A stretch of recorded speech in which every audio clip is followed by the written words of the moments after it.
We know that raised insulin levels are a key driver of weight gain. So in this video, I'm going to give you 5 ways to naturally lower your insulin levels that will help you lose weight. Plus, one that actually raises insulin, but in a good way that still helps you lose weight. I'm Dr. Dan Maggs, and I had a lifelong battle with my weight until 2016 when I lost 30 kilograms in just over 6 months, and I've kept it off ever since.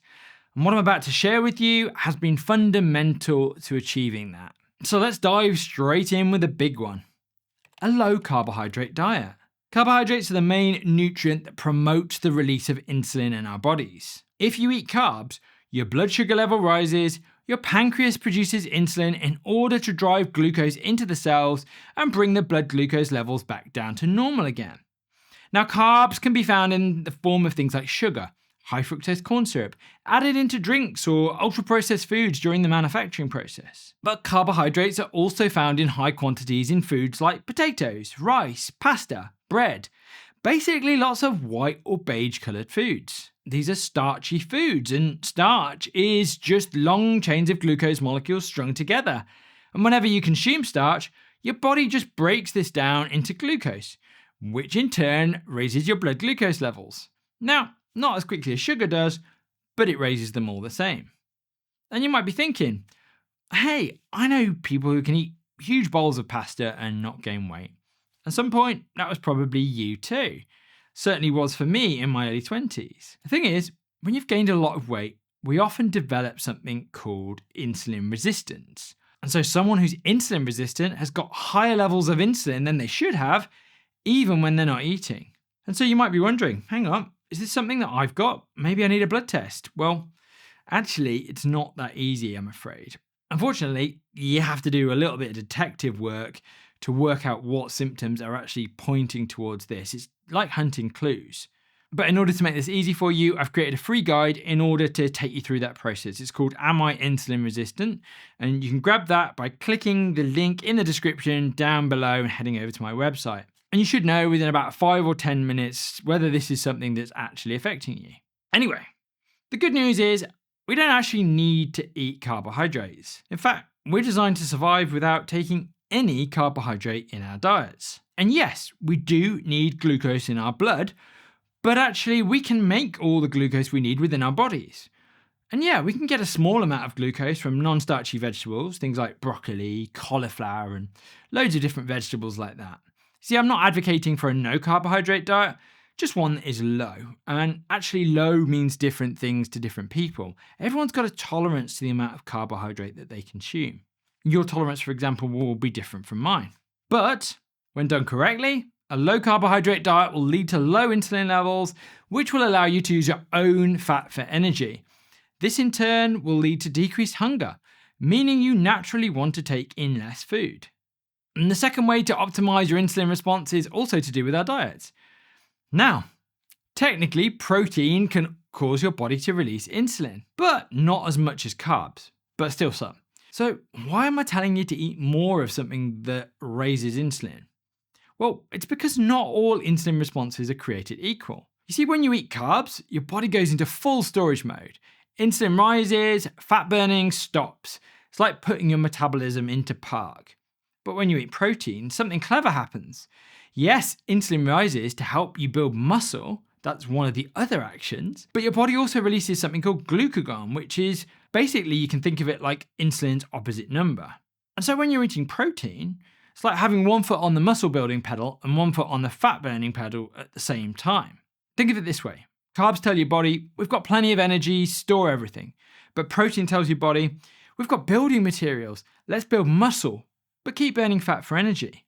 And this is why you can eat a steak and still lose weight, but a bowl of pasta will stop that fat burning for hours. And plus, this is huge. As your body burns protein, about 25% of protein's calories are used up just digesting it. So yeah, the goal isn't necessarily zero insulin, it's the right insulin response at the right time, and protein gives you that. And this becomes more important as we get older. After 40, we lose about 8% of our muscle mass per decade if we don't do anything about it.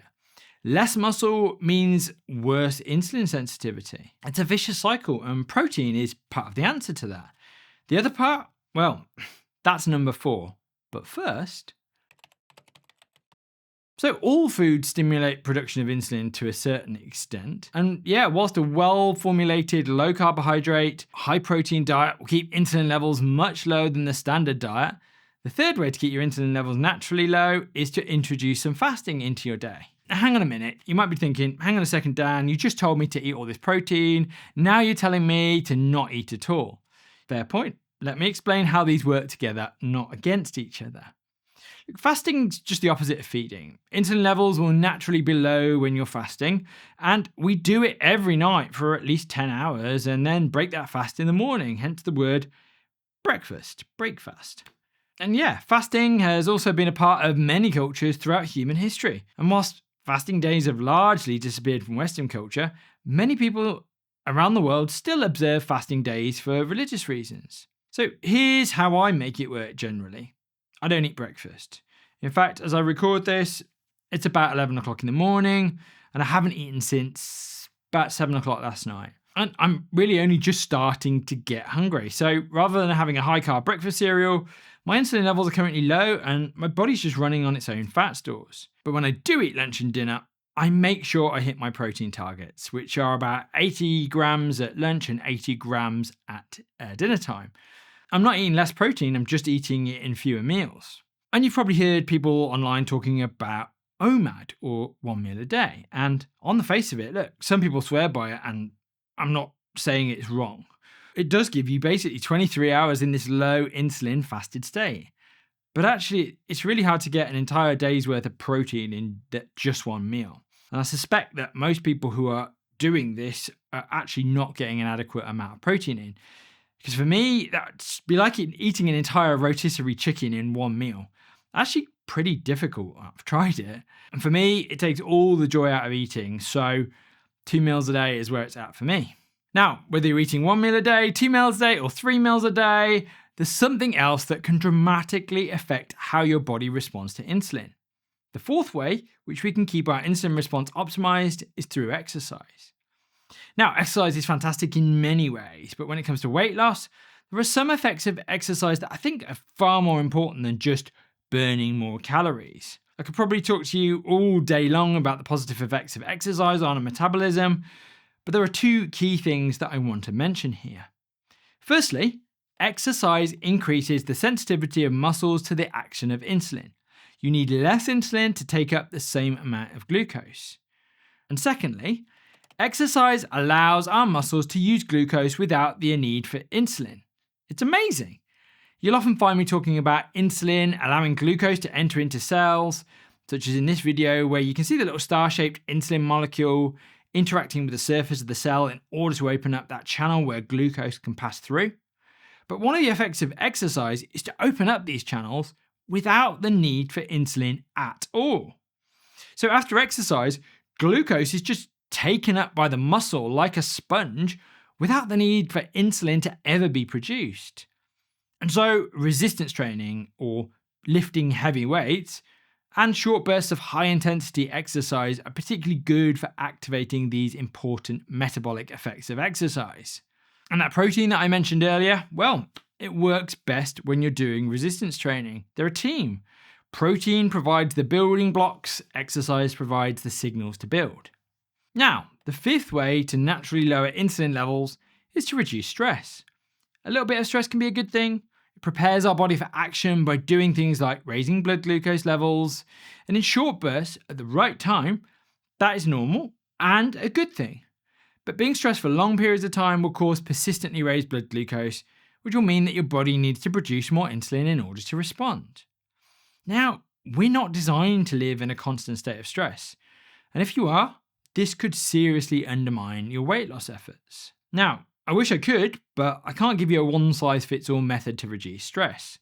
The causes of stress are different for everyone, but it is an important piece of the weight loss puzzle that's often overlooked and can prevent weight loss when you're doing all the other stuff correctly. And the 6th and final way to lower your insulin is to sleep well. There's a reason why people who work at night are significantly more likely to be obese than people who don't. Sleep deprivation causes excess glucose levels. You're putting your body under stress and your body will produce more insulin in response to this. And it also affects other hormonal systems. It reduces the amount of leptin, which is one of the hormones that controls our hunger. We're just more hungry after a poor night's sleep, and we make worse decisions about nutrition when we're tired. I think one of the reasons I gained so much weight when I was a junior doctor was partly because of the stress of it all, but also I used to work a lot of long shifts, including nights, which meant I was tired a lot of the time. And yeah, I used to make terrible decisions about food, mainly because I was exhausted. And so if you're serious about weight loss, then you must make getting enough sleep a priority. And we often say 8 hours, but some need more, some need less. Really, you need what you need. And you might be able to get away with sleep deprivation in the short term, but longer term, it will catch up with you. Thanks for watching. I hope you found this video helpful. Please give it a thumbs up if you do, and make sure you subscribe for more videos like this.